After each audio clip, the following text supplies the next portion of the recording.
साबी को 2 दिन से खांसी जुकाम हो गया है, तबीयत ठीक नहीं है। तो ये रात भी काफ़ी रोई थी, अभी थोड़ा सा ठीक महसूस कर रही है। दवाई चल रही है और देखो जल्दी से इसको रिकवरी हो जाए, क्योंकि देखो खांसी इसको हो रही है काफ़ी और अभी जुकाम भी है।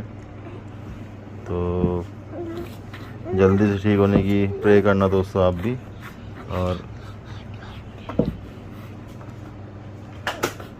हम तो दवाई दे रही हैं, ध्यान भी दे रहे हैं और देखते हैं जल्दी से ठीक हो जाए साबी, बस यही है हमारी प्रे।